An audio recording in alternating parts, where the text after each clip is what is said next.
ሰግጥ ፈምስ መሰገጥ ምን ማለት ነው በሸሪዓ በቃል ትርጉሙ ባልግ ድንበር እለፍ ሰውን አትስማ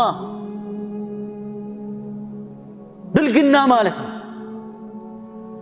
ይሄን የሚያይ ወጣት ይሄን የሚያይ ማህበረሰብ ዝም ብለን ካለፈን አላህስ ምንድነው ምለን በሚዲያ ወጥቶ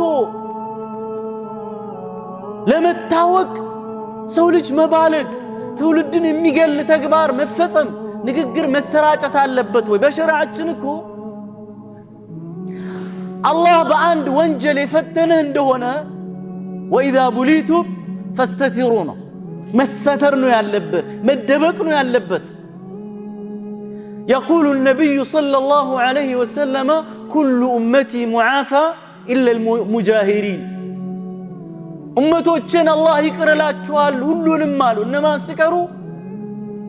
ደብቆ ማዕሲያ ወንጀል ሰርቶ ከዛ በኋላ አደባባይ ወጥቶ ይውልኝ ብሎ እንደ ጉራ ያንን ወንጀላቸውን የሚነዙ ሰዎች ሲቀሩ አሉ አላህ አፉ ይላቸው አሉ የት ነው ያለነው ተላላቅ የሚባሉ በእድሜ የገፉ ሰዎች እንኳን ቆሞ እዛ ቦታ ላይ ለዛ ሲያጨበጭቡ ስታይ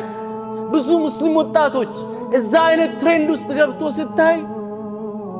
ወዴት ነው እንደ ሀገር እየሄድን ያለነው እንደ እስላም ስነ ምግባርኛ ትልቁ ቁንጮ ጉዳያችን ነው